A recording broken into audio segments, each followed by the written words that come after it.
एक बार एक गवालन थी, रोज सुबह निकलती थी अपने घर से दूध बेचने के लिए, दूसरे गांव जाती थी। तो उसके गांव के बीच में और इसके गांव में बीच में एक नदी आती थी।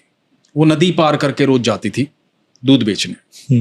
एक दिन क्या हुआ कि नदी के उस पार उसे लगा कि काफी लोग इकट्ठा हुए हैं, तो पता लगा कि सत्संग चल रहा है, एक महाराज सत्संग दे रहे हैं। तो ये थोड़ी देर के लिए रुक गई। वहां पर जो साधु महात्मा थे वो कह रहे थे कि ईश्वर के नाम में इतनी ताकत है, इतनी ताकत है कि आप सच्चे हृदय से ईश्वर का नाम ले तो भवसागर पार हो जाता है। एक दिन हुआ यूं कि ये दूध बेच के घर के लिए वापस आई और नदी के पास पहुंची तो नाव वाला कहीं दूर दूर तक दिखाई नहीं दिया। जब नाव वाला कहीं दिखाई नहीं दिया, इसको चिंता हो गई कि बच्चे इंतजार कर रहे होंगे। तो इसके मन में वो बात आई कि साधु महात्मा ने कहा था कि हृदय से, सच्चे हृदय से ईश्वर का नाम लें तो भवसागर पार हो जाता है। इसने कहा ये तो छोटी सी नदी है। इसने बोला हे कृष्ण, और नदी पर पांव रखा और पार कर गई पानी पे चल के। ये तो महाराज जी ने बड़ी अद्भुत बात बताई। मैं भगवान का नाम लेकर चली और नदी पार हो गई। कितनी अच्छी बात है। अब तो उसका रोज का रूटीन बन गया, भगवान का नाम लेती और नदी पार कर जाती।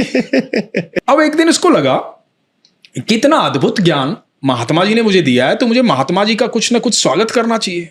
वो महात्मा जी के पास गई, बोली महात्मा जी आपने मुझे बहुत ज्ञान दिया, आप लोगों को बहुत शिक्षा देते हो, आपकी शिक्षाओं में चमत्कार है। मैं चाहती हूं आज शाम को आप मेरे यहां भोजन ग्रहण करें।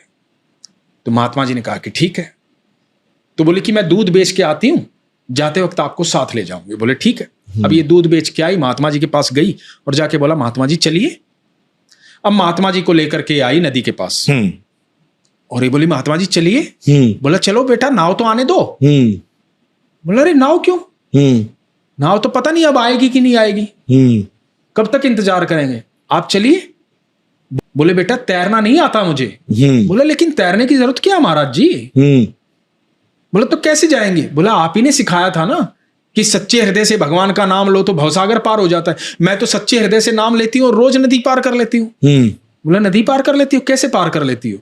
बोले आओ चलो मैं चल के दिखाती हूँ। और इसने सच्चे हृदय से नाम लिया और इसने पार कर दिया। और नदी के उस पार जाके बोली महाराज जी आओ ना, रुक क्यों गए। महाराज जी तो देख करके स्तब्ध रह गए। महाराज जी ने वहीं लेट करके दंडवत प्रणाम किया।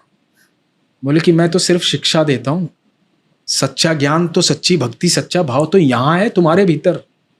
तुम्हारे अंदर ये क्षमता है कि ईश्वर तुम्हारी आवाज सुन रहे हैं। ज्ञान तो सब देते हैं और सब सुनते हैं, आप उस पर अमल कितना करते हैं।